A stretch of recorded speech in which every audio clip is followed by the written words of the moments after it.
In Boca. Hope everyone is staying sane and healthy over there. This is definitely a crazy world.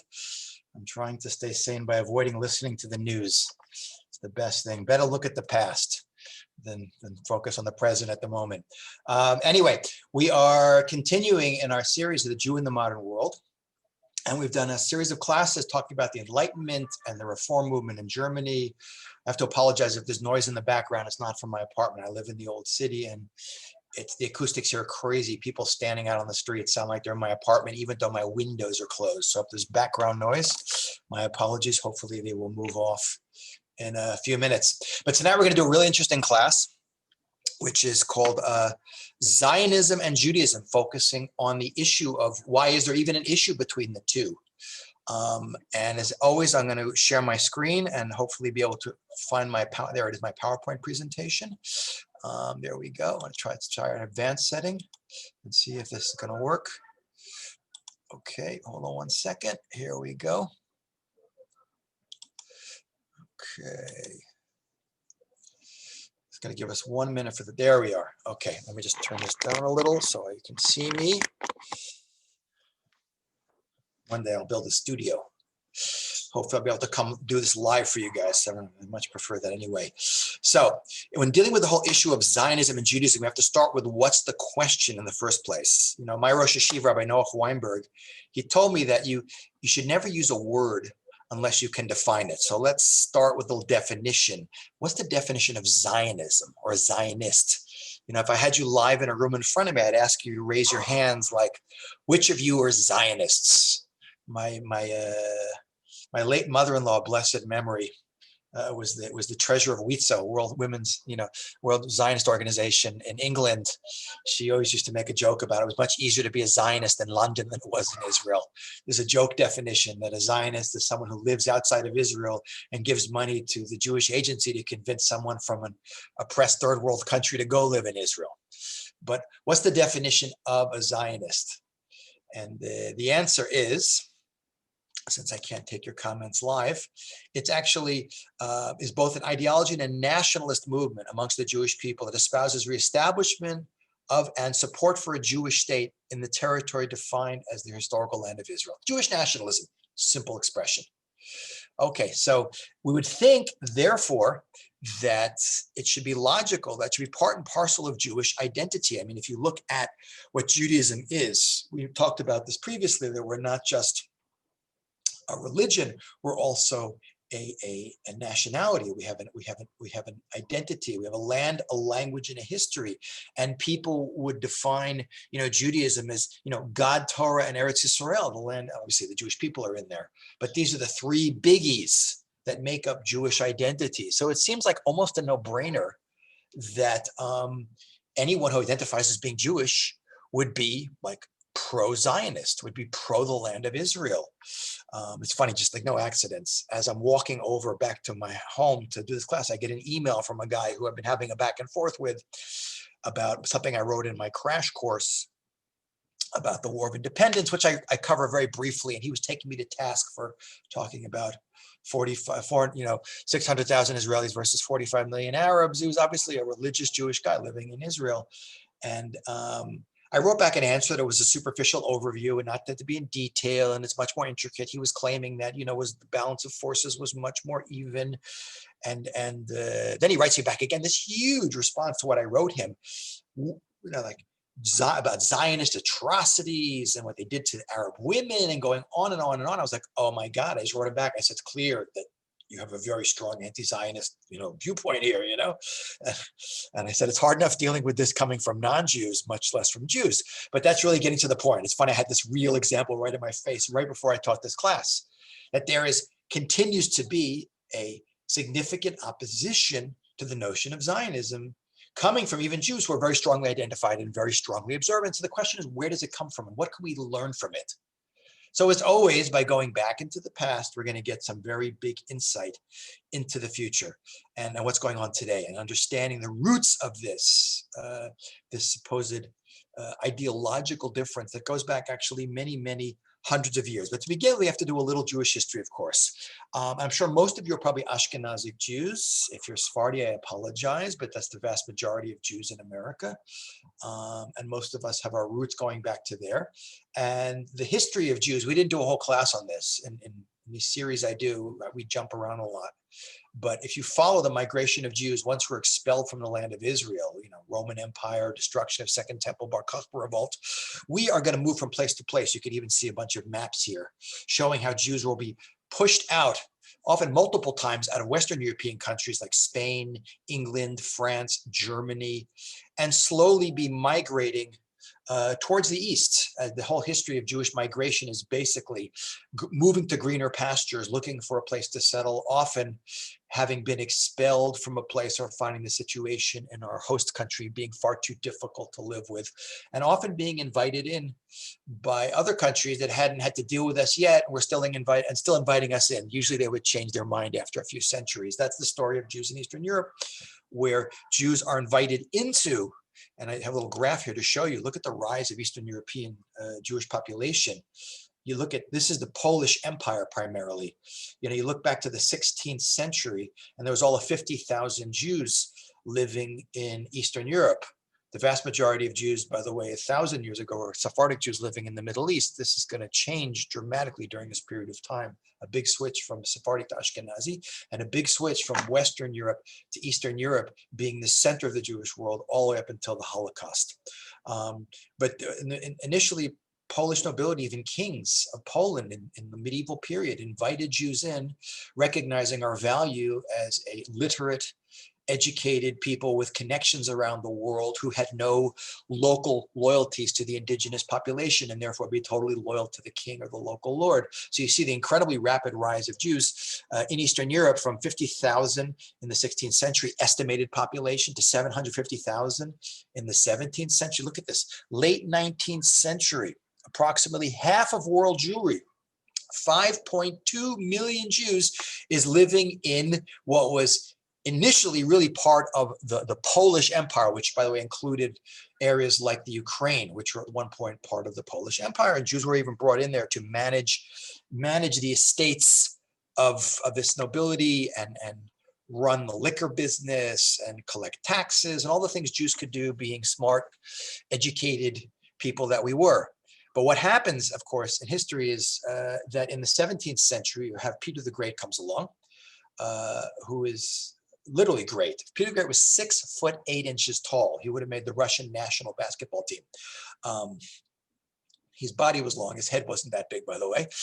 But he pushed this whole movement to Europeanize Russian civilization, move it away from its more Slavic roots to make it more European, adopting European culture, European dress. He will literally expand the borders of the Russian Empire westward, gobbling up what was the Polish Empire. Poland will go in and out of existence multiple times in this period of time for the next few hundred years. He will create the city of St. Petersburg, literally built in a swamp with a lot of Russian peasants dying to build it. But as a consequence of the borders of Russia expanding westward, he will absorb this massive Jewish population. So it's the only example I could think of where the Jewish population of a country will grow dramatically, and the Jews never moved. It's because the borders moved. And unlike many other countries where there was a golden age, which was often the early period of time, like the golden age of Spain or even the golden age of Jews in Poland, there was no golden age of Russia. It was just bad and worse because we found ourselves suddenly living in a different country. And this happened to a lot of Jews in Eastern Europe. I heard a joke, someone once said, my great-grandmother lived in Hungary, was born in Hungary, was raised in Romania, lived in the Ukraine, but never moved. The borders just kept moving around her. And that's how it used to work. But you have a series of Russian czars and tsarinas who are very powerful people who also find themselves suddenly with a large Jewish population that they didn't really want and didn't really like. Eastern Europeans are not known for their love of the Jewish people historically, followed by, of course, Catherine the Great. You can see who reigned from 1762 to 1796. And these czars, Tsar Paul, they will introduce a series of legislation that will dramatically change the situation that we find ourselves in as Jews living in Eastern Europe, both economically and physically. First of all, you can see the creation of the Pale of Jewish Settlement in 1791. This is creating the world's largest giant ghetto, which included a chunk of Poland and most of what we see, Lithuania, White Russia, Belarus, and Ukraine. And this is where probably a lot of us are from. That's where my family's from. That's where a lot of Eastern European Jews were from, and those borders were deliberately designed to include the vast majority of Jews. Jews were not allowed to live outside in the Russian Empire, going to the east to live in places like Moscow. As a Jew, you needed a special permit. Jews were also robbed of many of the avenues of economic activity that they'd been involved in under Poland. They no longer managed estates. They were not allowed to manufacture or sell alcohol anymore. They were basically impoverished. And what you see in Eastern Europe is Jews living in hundreds and hundreds of little communities that we know as shtetls. Some of these communities were almost 100% Jewish. Some of them were mixed communities. Interesting story. I remember years ago when I was running the HaShomer Russian program, we took one of our big donors. This is in the early 1990s when the Soviet Union collapsed. We went to visit a village where his family was from. It was a little shtetl in the Ukraine. It was really interesting because we found these two old, there's no Jews left there because the Germans came through in 1941 and just murdered everyone. But we found these two old Ukrainian guys, like old with no teeth and all and they spoke Yiddish. It was unbelievable because they grew up in a town that was like 90% Jewish. And they're talking about that's where the Schwartzes lived. And that's where the Goldbergs lived and the Friedmans lived there. And they said, it's really interesting. Such people, you don't find people like that anymore because the Nazis killed them all. But you had all these Jews living in these shtetl communities, but living in very difficult economic conditions, having been robbed of all those avenues of economic activity.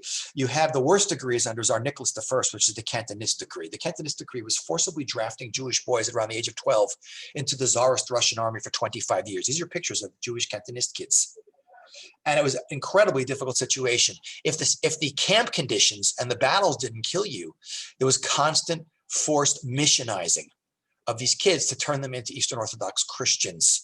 And it's interesting, Jewish parents would do desperate things to keep their children from being drafted, knocking out their front teeth because you had to bite off when you were loading your gun, or even cutting off the kid's index finger because that was the trigger finger. I remember teaching this class years ago, and an old guy in the class said, "Whoa, now I know my grandfather who was from Russia, he was an old guy himself. It must have been like 100 years ago. He said he was missing his finger, his index finger. Could have been. He was a Cantonist going back. That's a long time ago.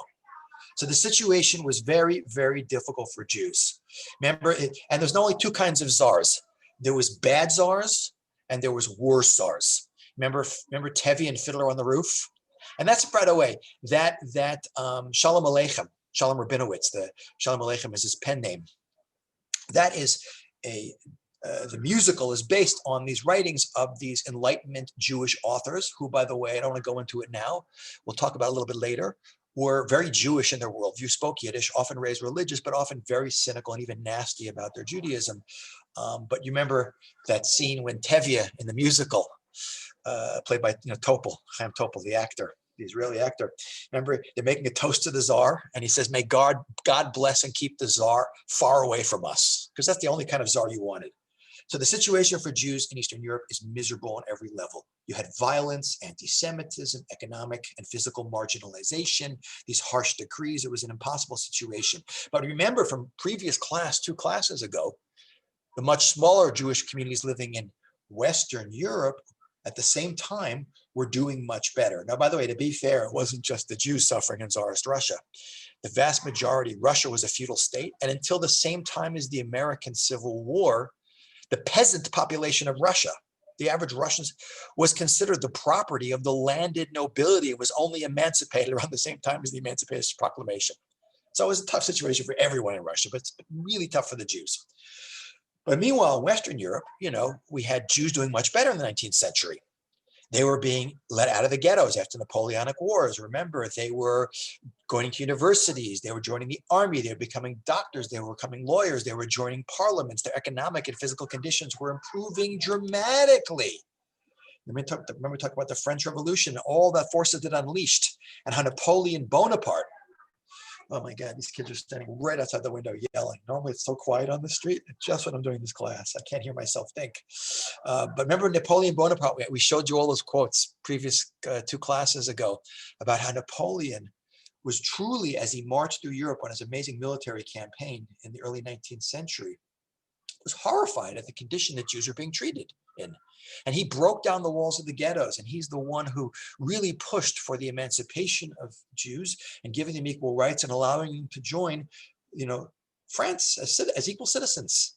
Now, Napoleon, by the way, during this period of time, this is exactly when we have Catherine the Great, Peter the Great, all this period of time, this is this late 18th century, early 19th century, Napoleon marches all the way out to Russia. And that's the background to the historical fiction of War and Peace written by Leo Tolstoy. The climactic battle of the whole book is the Battle of Borodino, which you can actually have a couple pictures of it there. There's Borodino there. That's when the French army of 450,000 men goes up against a massive Russian army. The battle's fought to an inconclusive end, although, as I said previously, the Russians will abandon Moscow to Napoleon, who will himself abandon it and lose his army on the way back to France. But as Napoleon, the champion of the Jews, is approaching the Russian army and approaching the Czar, who hates the Jews, and we did mention this previously, so you might remember it if you were in the class 2 classes ago, the Jews are running to the rabbis to, ask, Rabbi, who should we pray for to win the battle? We should ask God to make Napoleon victorious. Seems like a no-brainer. But as I said previously, it's exactly the opposite, because the rabbis realized that what Napoleon was going to unleash with emancipation would be in many ways far more difficult and challenging to deal with than all the horrible persecution that Jews had to live with in Tsarist Russia. And here's that quote again that I did show you 2 classes ago from Shneur Zalman of Liadi, who's the founder of the first Lubavitcher Rebbe. And he says, should Napoleon be victorious, wealth amongst the Jews will be abundant, but the hearts of Israel will be separated and distant from their Father in heaven. But if our master Alexander will triumph, though poverty will be abundant, the hearts of Israel will be bound and joined with their Father in heaven. And for God's sake, burn this letter. As I said before, no one listened to that one. But we see as a consequence of Napoleonic Wars, the situation for Jews doesn't change dramatically, because Napoleon is forced to flee. The emancipation never really gets to Russia. It goes from being czarist to communist and from communist to Putinist today. But nonetheless, Jewish enlightened intellectuals at the time, we're going to call these guys maskilim, are looking at the situation in Western Europe and seeing, look what's happening to our brothers in Western Europe. They seem to be doing a lot better than we are. Napoleon may not have succeeded in liberating us, but we can maybe help ourselves. Here's a great example of one of the most influential enlightened thinkers of this period of time. His name is Max Lilienthal. And these personalities, we don't have time to look at all of them in detail, but these personalities were basically Jewish intellectuals. The vast majority were raised in traditional or religious homes. They basically left their religion behind them and moved into enlightened culture of Russia, believing that, as a logical point to come to thinking logically, but Jewish history doesn't always follow a normal pattern, that the reason why we're suffering so much under Tsarist Russian government is because we're so different from majority culture. We dress differently, we look differently, we act differently, we have a different religion. And the major reason, if you think about it logically, that one group of people or a majority population hates a minority is because that population is different. And the more like the majority the minority becomes, the less they're hated, till eventually you're going to get assimilation. And their idea, and like I said, I've said this before and I'll say it again, few things are more dangerous to the Jewish people than Jews trying to out-Gentile Gentiles and being Gentile. And when Jews decide that the best way they can help their fellow Jews is to make them less Jewish, in a sincere attempt to minimize their suffering, it can often be incredibly destructive. This is the story behind the Hanukkah story, when Hellenized, Greekified Jews will sick the Greeks on their fellow Jews 2,200 years ago, believing that Jews should get with the program and become part of this great, incredible, universal, amazing culture of the Mediterranean. These Jewish intellectual, people like Max Lilienthal, will hire themselves out to the Tsarist Russian government, which will create its own subdivision of the Tsarist Russian Ministry of Education. And their job will be to oversee the education of the Jews with the goal of basically making them more Russian. And I'll show you, this is a great excerpts from a document that I found in this great book called Critical Documents, The Jew in the Modern World, which I mentioned in the last class. This is a program of Russification written in 1841. Now, this is written by these Jews who are working for the Tsarist Russian government. This is not the whole document, but it gives you a good sense of where they're going and what their aims are. The Russian government's objectives and encouragement of enlightenment amongst the Jewish people should be to give special emphasis to the moral as opposed to academic aspects of the education of the Jews, to pay special attention to the teaching of Russian history and language. For there is nothing which unites diverse ethnic groups better than the dissemination of information concerning the nation's history and literature. In order to thwart the harmful influence of the Talmud, without at this stage destroying the book, the rabbi should be empowered to prepare a short religious text in accordance with the accepted principles regarding civil responsibility to the Czar and the motherland. The Jews must be ordered to change their dress for the clothing commonly worn through the country. Wow. By the way, remember if you were in the class last week on the German Jews, the word they always used was fatherland. I'm not sure how you say it in Germany, fatherland, I don't know that, but in Russian the word is for motherland is rodina. So you could see this desire to de-Judaize Jews. If non-Jews wrote this document, what would you say about them? They are anti-Semites. These guys are not anti-Semites. They're not self-hating Jews. They're Jews who are very confused and maybe about Jewish identity, but they're genuinely trying to help their fellow Jews escape persecution and get with the program, so to speak. And this will have tremendous devastating impact on the Jewish world. For instance, the Volozhin Yeshiva, which was founded by Rabbi Chaim of Volozhin, a very interesting institution, the first modern institution of Jewish learning, modern yeshiva. Yeshivas until that time were generally in Babylon. You had these big yeshivas, but for many, many hundreds of years, yeshiva was in the rabbi's house, his living room, which was his kitchen, which was his dining room, which was his bedroom, in some Eastern Europe, with a few students in it. Volozhin was this large yeshiva where students came from all over Eastern Europe to study. At one point, it had possibly as many as 400 students studying in it. But the Tsarist Russian government, and by the way, it was the model for all the modern yeshivot we have today, like the Mir and Slobodka and Panovich, which, by the way, even though they're all located in Israel and some of them are in America today, they take their names from the towns in Eastern Europe that they came from, because they're all offshoots of those of that same yeshivas that were in Eastern Europe prior to the Holocaust. But the Tsarist Russian government, with the help of these Jews, will put all kinds of restrictions on the Volozhin yeshiva, forcing the rabbis to teach Tolstoy and not Talmud, minimizing the number of hours a day that you could teach limudei kodesh, as they say, Jewish studies, like holy studies, and more of the secular studies, demanding that the rabbis have Tsarist Russian teaching certificates. It got so difficult that eventually the Volozhin yeshiva decided to close down. It will reopen later in a different form, but it closed down because they couldn't deal with it. So it was very, very destructive. And again, it survived long enough to create generations of great rabbis and offshoot yeshivot that definitely had a huge impact on the Jewish world later. But you could see this was quite devastating to the Jewish people. Now, had this gone on the normal path, who knows what would have happened? It could have been that they would have completely managed to undermine the spiritual foundations of Eastern European Jewry and cause massive assimilation. But as many things we see in history, major events will cut short the process and steer it in a dramatically different direction. And that major event will be the assassination of Tsar Alexander II in 1881 in St. Petersburg. There you can see the Tsar, there you can see a picture of the bomb. Russia is in the throes of all kinds of revolutionary movements at this time. Remember, it's this corrupt, inbred feudal aristocracy. There's all kinds of attempts and revolutionary movements going on.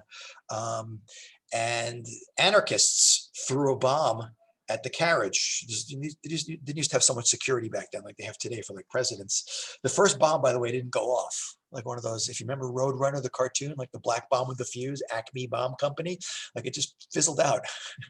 They threw another bomb at the carriage. That one went off. The Tsar was mortally wounded. You could see them. There he is on his deathbed. Okay. The problem is by the way, the anarchists were not Jewish. There was one Jew. There's going to be revolutionaries. There's always going to be at least one Jew involved in it if it involves revolution. But Jews are blamed for the assassination of the Tsar. He was one of the last really competent Tsars, by the way. There's not going to be that many after him in any case.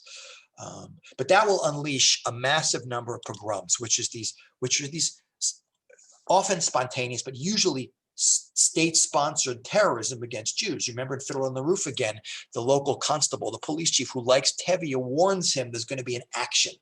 These pogroms were often deliberately unleashed by the government as a way of allowing the local population to blow off steam. Don't attack us, the government. Don't attack us, the aristocracy. Go kill some Jewish men. Go rape some women. Go loot their houses, their shops, and you'll feel much better in the morning after you get over your vodka-induced hangover. So there's always pogroms in Eastern Europe, but after the assassination of Alexander II, there's going to be 250 pogroms in 6 months. That's like a record. And this is going to be an unbelievable wake-up call for a lot of these Jews, which is going to trigger, by the way, the mass exodus of Jews from Russia. And for those of us who have grandparents or great-grandparents or great-great-grandparents who came to America between 1882 and 1914, this is why they came primarily.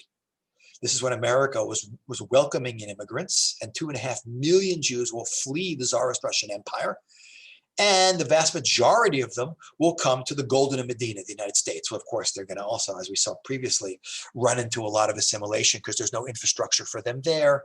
And a lot of German Jews who were very much assimilated themselves and were horrified, excuse me, that all of these Yiddish-speaking, much poorer, poorly educated, often religious Eastern European Jews were suddenly coming in at 10 times the number that they came into. Great books, by the way, if you want to read on this topic. Stephen Birmingham wrote 2 really good books. One is called Our Crowd, about German Jews in America, and the other one's called The Rest of Us, about Eastern European Jews coming into the United States. So a lot of those Jews are going to flee to America, and that's going to be the huge rise of the American Jewish population. But at the same time, we go to our enlightened Jewish intellectuals. Now, these guys were at least living enough in reality to recognize the experiment with assimilation and enlightenment was not going to work. They don't seem to be hating us any less. So these guys, but these are people who want to make a difference in the world, and they're smart and they're driven, as we Jews usually are. So they're not just going to go into hiding or go into, they're going to do one of 2 things, most of these Enlightenment intellectual Maskilim guys. Or they're going to go into having revolutions. If you can't join them, beat them. And we're going to see, by the way, that the Russian Revolution is an overwhelmingly Jewish orchestrated event. Besides Lenin himself, who may have had some Jewish blood but was not Jewish, you have, Lev Kamenev, Gregory Zinoviev. Look up these guys on Wikipedia. You'll see these were big guys in the Russian Revolution. The biggest of all was Leon Trotsky. There you see him on the left. He was one of the 2 or 3 biggest personalities of the Russian Revolution in 1917 to the Russian Civil War. He's the guy who organized the Red Army to fight in the. There was a civil war that broke out in Russia with the Tsarist loyalists and whatever, and he was the organizer of the Red Army. He saved the revolution. He was also a contender to be the successor to Lenin. He lost out on that. Stalin took over. Stalin hated Trotsky. Trotsky fled to Mexico City, and Stalin had an assassin put an ice pick in the back of his skull in Mexico City in 1941. So a lot of these guys are going to join revolutionary movements. Which, by the way, and communism was an international idea, so they were not going to be into the Zionism thing at all, because that was a nationalist identity. But a lot of these guys are also going to move into Zionism, modern Jewish nationalism, believing, as the vast majority of all early Zionist thinkers believed, that the reason why there's no escaping from this endless anti-Semitism, if we're different from you, you hate us. If we become like you, you hate us. No matter what we do, you hate us. The reason why we're hated. Okay, you're covering many of the words on the screen. Yes, I'm trying to do that. When I see a word on the screen, I move to the side. Thank you. It's the one problem where I am. It's the one problem with this cute app when you put yourself in front of it. They believed, these Enlightenment thinkers, that if the reason why we're hated is we don't have a state. And when we have a Jewish state, when we have a country to go to, a flag, an army, a passport, then we will cease to be hated. And you can see this in the writing of all these early Zionist thinkers. This is one of the earliest, arguably the earliest Zionist writer is this guy, Leon Pinsker. In 1882, he wrote a pamphlet. It's not a book, it's a pamphlet called Auto-Emancipation. And auto-emancipation, I'm going to really move to the side so you can see the whole quote. Auto-emancipation means free yourself. Today, he'd be a blogger, but he writes this. Now, Pinsker, by the way, is arguably one of the earliest Zionists, and he today is buried. His body was brought to Israel, and he's buried in the botanical gardens of Hebrew University's Mount Scopus campus in the tomb of Nicanor. Nicanor was a Second Temple period character mentioned in the Talmud who was responsible for putting the gates into the temple. So I guess if you're big enough in the history of Zionism, they rebury you in Israel among with important people from much earlier Jewish history. But look what Pinsker writes. Since the Jew is nowhere at home, nowhere regarded as a native, he remains an alien everywhere. That he himself and his ancestors as well are born in the country does not alter this fact in the least. To the living, the Jew is a corpse, to the native a foreigner, to the homesteader a vagrant, to the proprietary a beggar, and to the poor an exploiter and a millionaire. To the patriot a man without a country, for all a hated rival. He's basically saying whatever we do, we're going to be hated. So we have to have our own country. When we have our own country, anti-Semitism will cease. And you can see, by the way, Herzl, who not the founder of Zionism. Herzl was, unlike most of the Zionists, a Western European, Hungarian, who was living in Vienna, arguably the most cultured city in the world was Vienna. Playwright, journalist, very assimilated Jew. We talked about this 2 classes ago when he witnessed the Dreyfus trial in 1894, when a totally assimilated Jewish French officer, Alfred Dreyfus, is publicly court-martialed in a farce of a trial, and the crowd is screaming death to the Jews. So you can see Herzl also is following along the same line when he writes in his famous book, The Judenstaat, the Jewish State in 1896, the Jewish question persists wherever Jews live in appreciable numbers. Wherever it does not exist, it is brought in together with Jewish immigrants. We are naturally drawn into those places where we are not persecuted, and our appearance there gives rise to persecution. This is the case and will inevitably be so everywhere, even in highly civilized countries. See, for instance, France. So long as the Jewish question is not solved on a political level, the unfortunate Jews are now carrying the seeds of anti-Semitism into England. They have already introduced it into America. So we see that this is the idea was we're going to go back and create a Jewish state. And we're not just going to create a Jewish state in our ancestral homeland. By the way, Herzl was one of the guys who, being so disconnected from Judaism, was not particularly connected. Most of the Zionist leadership being Eastern European and having a much deeper roots in their Judaism was very focused on the land of Israel. At one point, we know after the next event we're going to see, which is the Kishinev pogrom, the British offered the Jews to go to Uganda because the British didn't control Palestine at the time, which was controlled by the Ottoman Turkish Empire, and Herzl wanted to go for it. We'll take anything we can get, any piece of real estate, even if it's not traditionally our homeland. The rest of the Zionist movement was no way. We're only going for the land of Israel. But that event, as I mentioned before, is the Kishinev pogrom. The first modern pogrom of the 20th century was in Bessarabia, which is today Moldova, in 1903. It was a 3-day pogrom that was state-sponsored, in that it was basically egged on by the government and allowed to happen for 3 days. Many Jews were killed. And a lot more were wounded. Women were raped. Stores and houses were looted. You can see the pictures from the pogrom of random bodies. There was no distinguishing between men, women. You can see children lying in that picture, that horrible picture on the left over there. In the middle are pictures of Torah scrolls that were desecrated. By the way, it's interesting that the world went nuts. Western Europe went nuts on Eastern Europe and the Russian government for sponsoring a pogrom. The 20th century, this is the enlightened world. We don't do these things. And then fast forward, less than 40 years later, and courtesy of the most enlightened country in the world, Nazi Germany, you're going to get the biggest pogrom in human history, known as the Holocaust. But what's interesting is the reaction of the Zionist movement towards the Kishinev pogrom. because part of the idea of much of the early, and I have to generalize here, I can't go into the mind of every one of these Zionist thinkers, but the idea was when we go back to the land of Israel, we're not just going to go and recreate what we were in Europe. We're going to create a new kind of Jew, a Jew who's living on his own land, a Jew who farms, a Jew who fights, not the urbanized, ghettoized, beaten down, marginalized Jews. They had very little respect for those kind of Jews. We're going to create a different Jewish identity. And this idea is going to carry on all the way through into the early years of the state of Israel.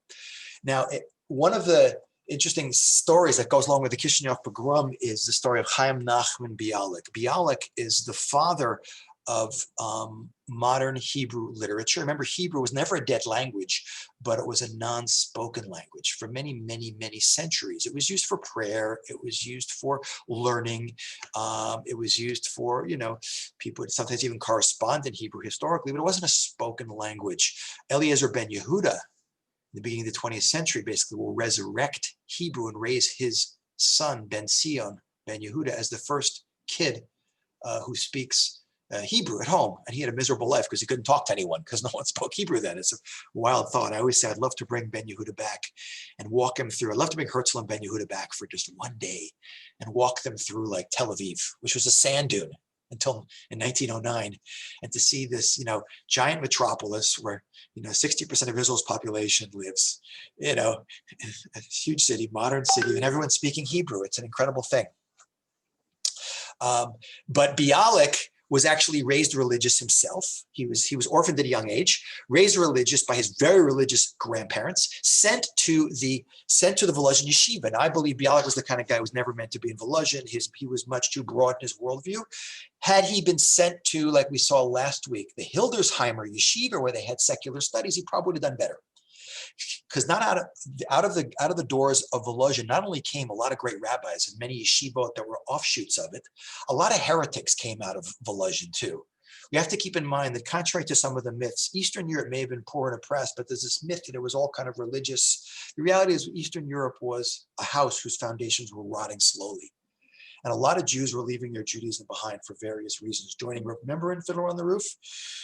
Muttel marries Zeitel, the oldest daughter. Okay, without permission, it's not a shidduch arranged, but they're two religious kids get married. Then you got the next one who marries, Perchik, who's the Bolshevik, played by Jan Michael Glazer in the movie from Starsky and Hutch. And he's like their Bible teacher, and he's putting like a Bolshevik class struggle, like veneer on all of his Bible stories. Then the last one is, Chavala, she marries out. This is what's going on in Eastern Europe. So Eastern Europe was having a lot of problems. There's a great story they tell about Bialik, by the way. I don't know if it's true or not, but the story is that it's Friday night, Shabbat has come in, and the mashgiach, the guy who oversees the yeshiva, sees cigarette smoke coming out of one of the windows of one of the side rooms in the yeshiva, smoking on Shabbat. He goes in and he finds 3 yeshiva guys smoking. One of them is Bialik on Shabbat. These guys are already, as we say, off the derech. And one of them, they're all caught red-handed, and one of them goes, I forgot it was Shabbat.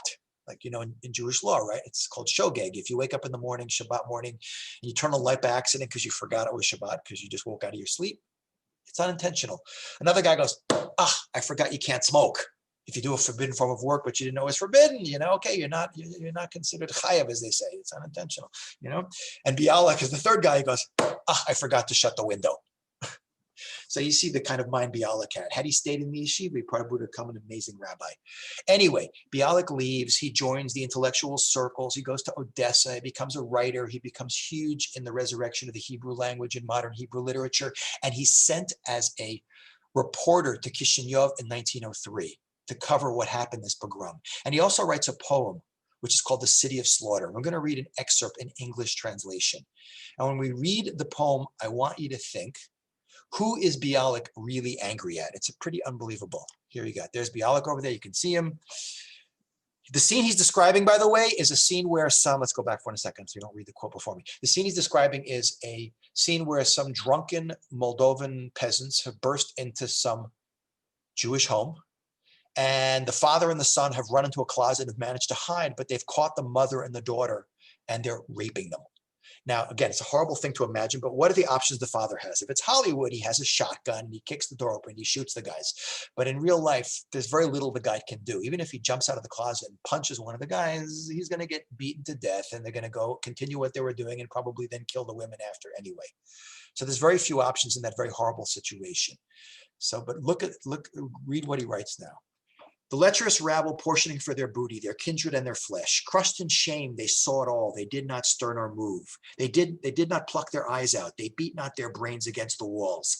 Come now, and I will bring you to the lairs, the privies, jakes, and pig pens, where the heirs of the Hasmoneans lay, with trembling knees, concealed and cowering, the sons of the Maccabees. It was the flight of mice they fled. The scurrying of roaches was their flight. They died like dogs, and they were dead. Whoa. Who's he angry at? I mean, he's not happy with the rioting, lecherous rabble, but his real anger is directed towards who? It's directed towards these Jews who are doing nothing. Where's your pride? Where's your honor? Where's your self-respect? How could you let this happen? It's very, very heavy criticism. And this goes along with the whole ideology of much of the early Zionist movement. Well, this is HaShomer Hatzair. This was the youth movement of the left-wing Zionist movement. And look what they write here. But for us, the Bible stands above all. We wish to make it our primer. For this is the never-ending source of idealism and will forever remain the spring from which the thirsty drink. We wish to remain young Hebrews. We'll talk about that term in a minute. And it will be easier for us to do this if we absorb the spirit of ancient Hebrews. Our ideal is a young Jew of strong body and courageous spirit, whose thoughts are healthy and normal, not hair-splitting and sophistic, who is disciplined and knows how to obey, a Jew to the depth of his hearts. His worldview is idealistic. He loves all that is beautiful and noble. We will form a group of such youth, and Zion will be built. Now, on one hand, it feels very Jewish because they're talking about the Bible and they love things like King David and the Maccabees. By the way, they got the wrong take on these guys. They sort of worshiped these guys because they were fighters. These weren't like the guys who went like slaughter, who were slaughtered in pogroms and went like sheep to the slaughter in gas chambers. By the way, this idea will carry all the way on to the early years of the state of Israel. Kibbutzim were the source of the most Zionistically idealistic people coming out of the country. And on kibbutzim, they often called Holocaust survivors who were placed on the kibbutzim after the Holocaust, they nicknamed them soap. And that's horrible because the Nazis would process dead Jewish body fat and make soap out of it. That's how little respect they had for these Jews. Like it was, how could you let them do this to you? I mean, it's a very unfair take. We're not going to go into a discussion on, how unfair that take is, but it comes out of this attitude. And out of this attitude came the idea that we're creating a new kind of Jew, as I said before. Jews live in Europe. Jews have names like Goldberg and Schwartz and Feinstein. Hebrews live in Israel. They speak Hebrew. They don't speak Yiddish. Hebrews don't have those names. Matter of fact, all early Zionists, and a lot of people who came to Israel in the early years of the state, will change their names from David Green to David Ben Gurion from Plunsk, Poland. From Shimon Persky, who's Lauren Bacall, the actress's Humphrey Bogart's wife, first cousin, she's also a Persky, to Shimon Peres, or to the most macho of all of these guys, who is, let me see, get the picture here. There it is. Paul Newman, here's the picture. Ari Ben Canaan. Now you can see, here's the perfect contrast, these images you see right here. This is their view, Eastern European Jewry, these Jews living in these shtetls or the backs of alleys of Eastern European cities, beaten, downtrodden, eking out a meager living. Look at the images here. These are these total, like, you can see them, idealized images, early Zionist posters. By the way, no one should get me wrong, I'm not ragging on Zionism. Please, no one think, Rabbi Spiro's ragging. No, I'm a huge Zionist. 4 of my 5 kids served in the army, 1 did national service, 3 were combat medics. So I hope no one's getting that point. I didn't want anyone to think that. We're doing the historical background. I'll tell you what I think in a few minutes at the end. But look at the contrast here. Look at these guys, very secular, very macho. The women are very androgenized. You almost can't tell between the men and the, look at this. Look at her arms are as big as his arms. They're marching into fields. Their heads are uncovered. They're fighting, they're farming.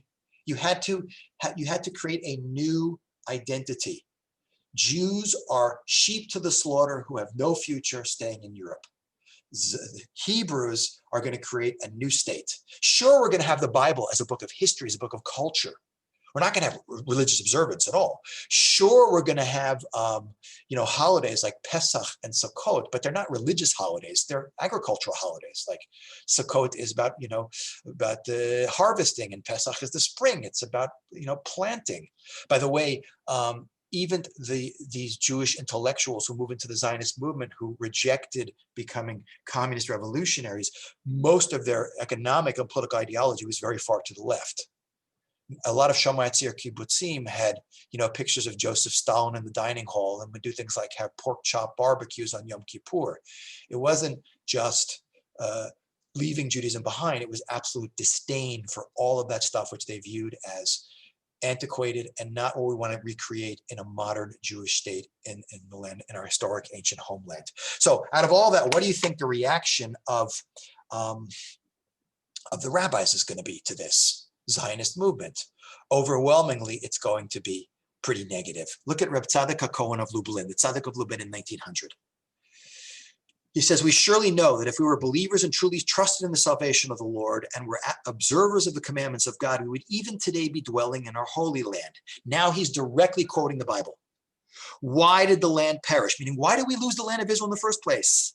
Because they abandoned my laws, which I put before them. God saying the Jews didn't keep Torah, so they lost the land of Israel. It has already been made clear that the Zionists reject all the commandments and cleave to every manner of abomination. It may be assumed that if the Zionists gain domination, they will seek to remove from the hearts of Israel belief in God and the truth of Torah. They have thrown off their garments of assimilation, meaning they're no longer these enlightened Jewish intellectuals like they used to be, and have put on a cloak of zeal, so they appear to be zealous on behalf of Judaism. They are, in fact, digging a mine beneath our faith and seeking to remove Israel from beneath the wings of the Shekhinah.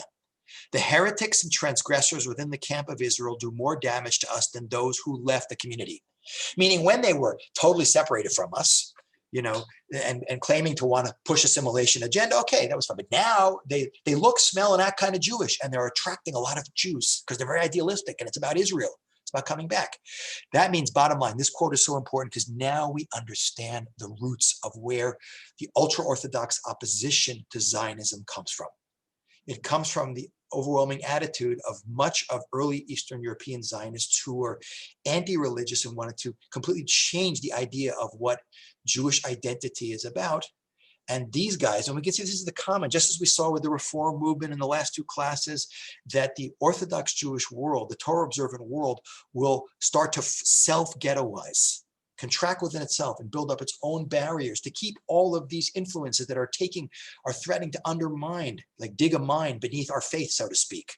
Whether it's that Reform rabbi trying to get you in Germany, or whether it's that Jewish enlightened intellectual in Western Europe or in Eastern Europe, and now it's Zionism. So now we appreciate where the overwhelming amount of opposition came from, and by the way, still carries on until today, although not amongst all the rabbis.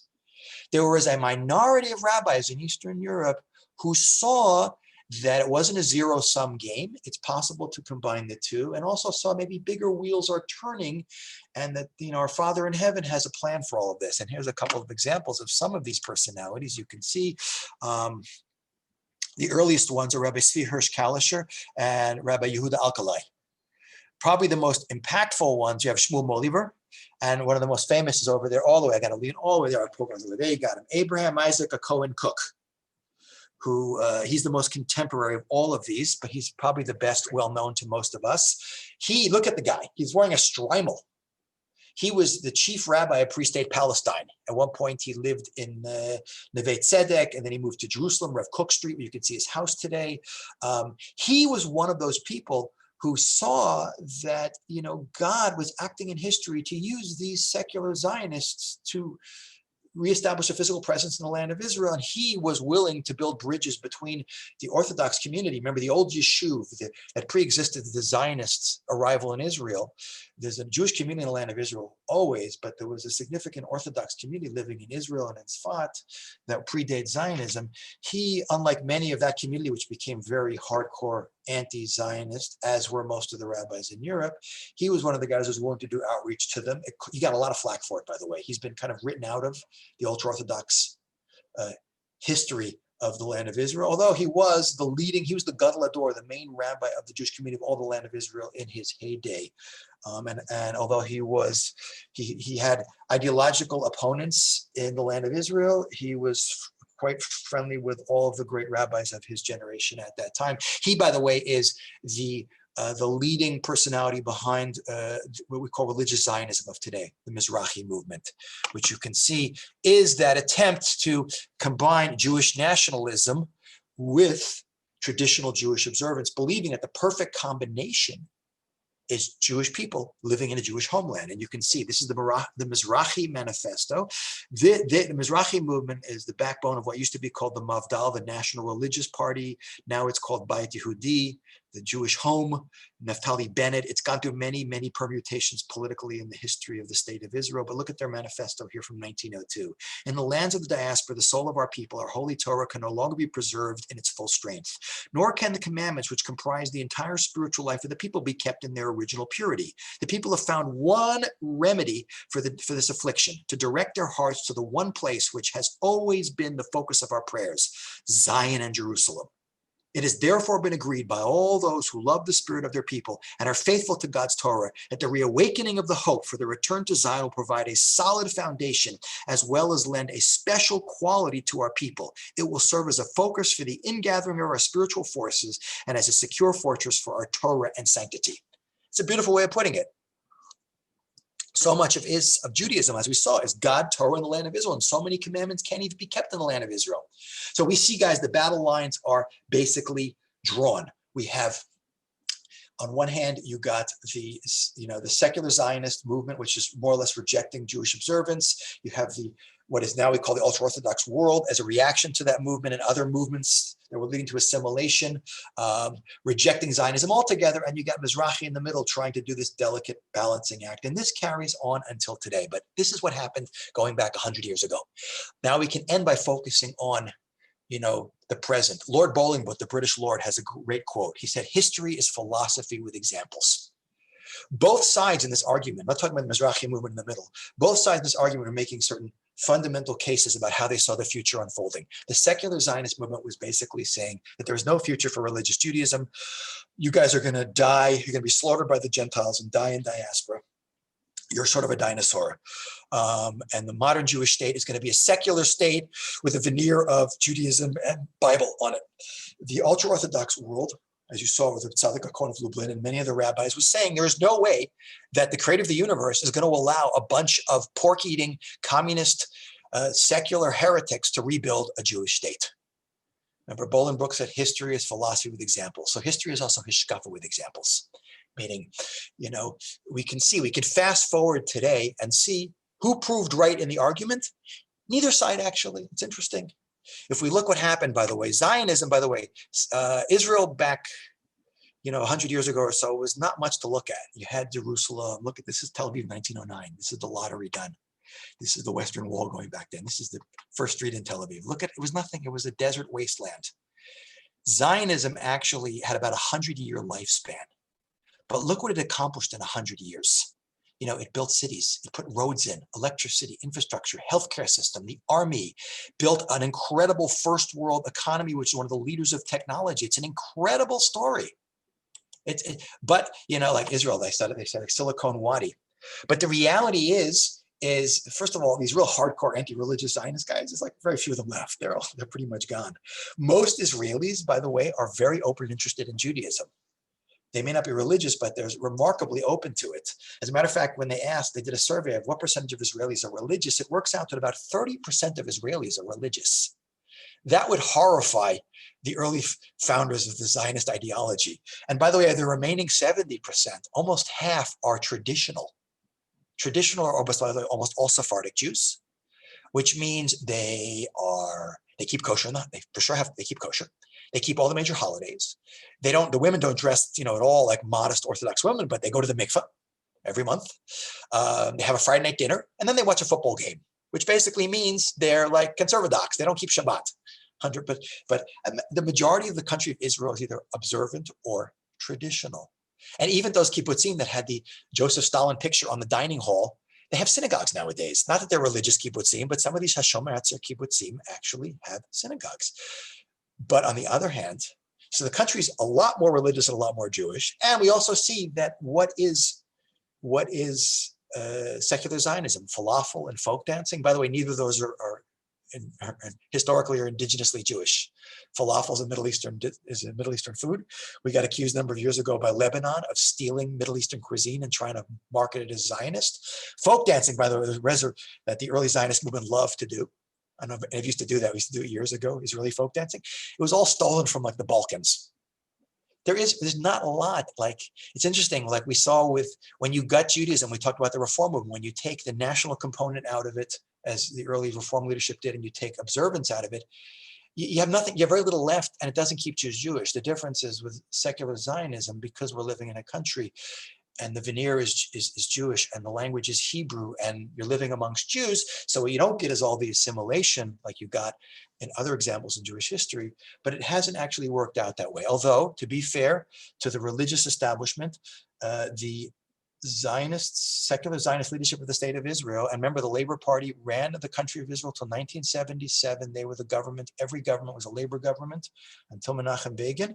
They did a lot of damage to a lot of Jews coming into the country, especially Sephardic Jews, many of whom lost their Judaism. Just to give you one quick anecdote, I know I'm almost out of time, but it's a really interesting story. The first Brit Milah I ever experienced when I came to Aish Torah in 1982 was the Hebrew teacher in Aish, whose name was an Ashkenazi guy from Boston, named Shlomo Gogek. And I remember they stopped all learning in yeshiva, and he came in. He's a tall, thin guy, and he comes in with his wife, who's a much shorter and very dark black, not African black, but Indian-looking woman. And the whole family comes in with like looking like from India. And they're all wearing these kippot, like you get at the kotel, the cardboard ones, you know. And after the Brit, I walk up and I go, "Wow, like, where are you from? You're so exotic looking." And she goes, "We're from Cochin, India." I go, "Whoa!" I said, I said, "You're religious, your family, do you mind telling me your story?" And they goes, yeah, Jews have lived in Cochin, India for thousands of years. And in the 1950s, after Israel was founded, a Jewish agency worker shows up and with a big kippah, a big beard, and payas. And he says, "I'm from the newly established Jewish state, and I've come to bring you back to the land of Israel."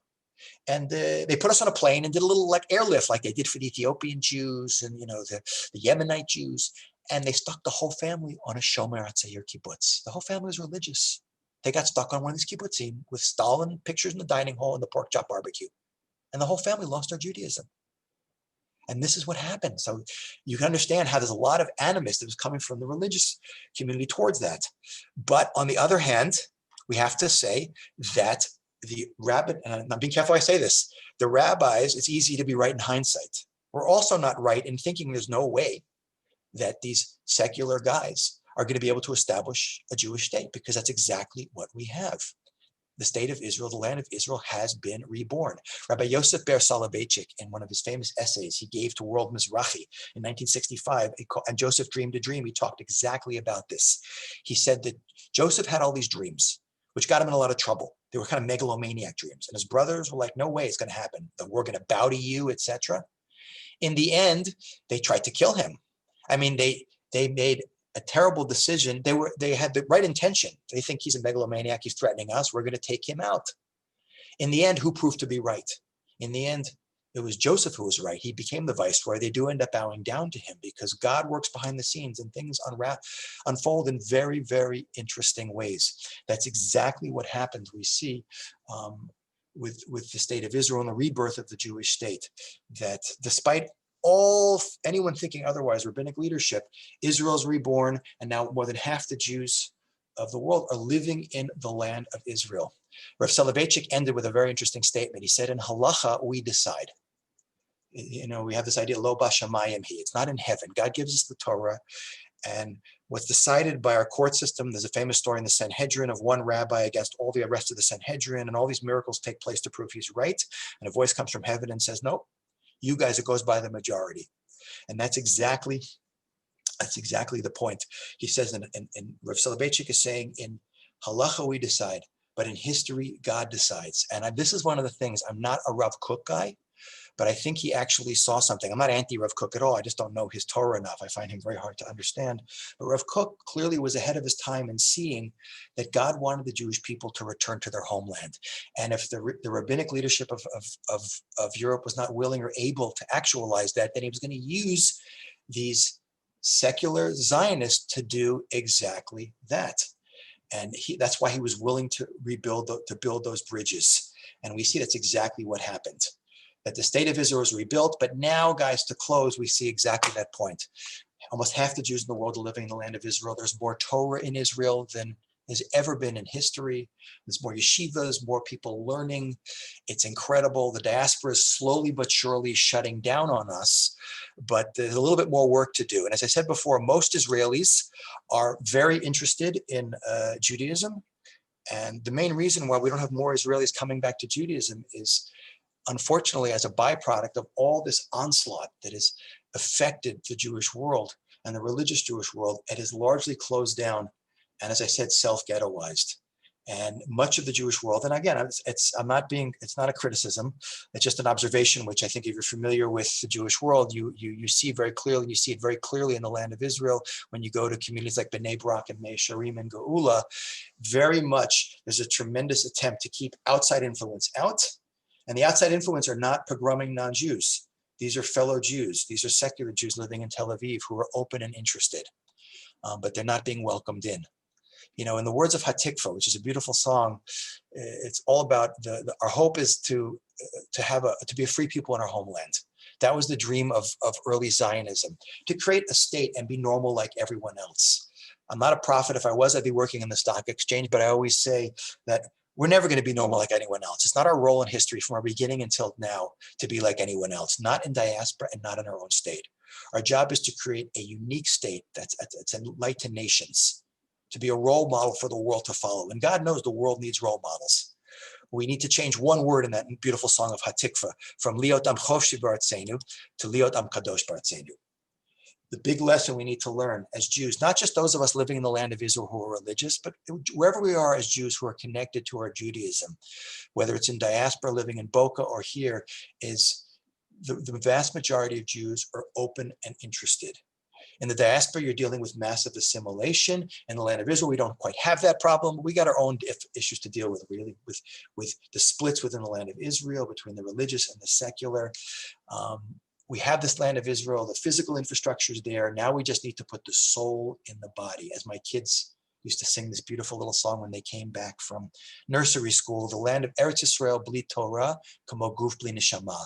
The land of Israel without Torah is like a body without a soul.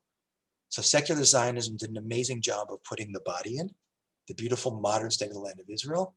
And now we as Jews, especially those of us as observant Jews living in the land of Israel, have a job to be proactive and not to push our fellow Jews away, but to reach out to them and bring them in towards us. Whether we're living in the land of Israel or living outside the land of Israel in the diaspora. And if we take that to heart at this time when there's so much bad stuff going on in the world and so lack of direction, maybe this is a great thing for us to focus on as Jews, to focus on being proactive, to be loving, to be taking what is the best worldview that we have. You know, Judaism is such an amazing product, and to bring that to the world proactively and lovingly and not coercively, then we will truly get a Jewish state that fulfills everything it's supposed to be, that is not only a free place for Jews to live in our own homeland, but a Jewish state that's a holy place for not just all Jews to be in and elevate them spiritually, but for the whole world to come to as a model, which is the dream of not just Zionism, but obviously of the messianic vision of the Jewish people. So I hope that gave us some understanding of the roots of the problem and the solution and what we have to do. Again, it's been a pleasure being with you guys again. Again, my website has lots of content on it that you're welcome to access, and I love to hear feedback from people. If you want to write me via the website, you're welcome to do that, or through kenspiro@gmail.com. And I want to thank BRS for again hosting me. I'm going to stop my share and wish you all a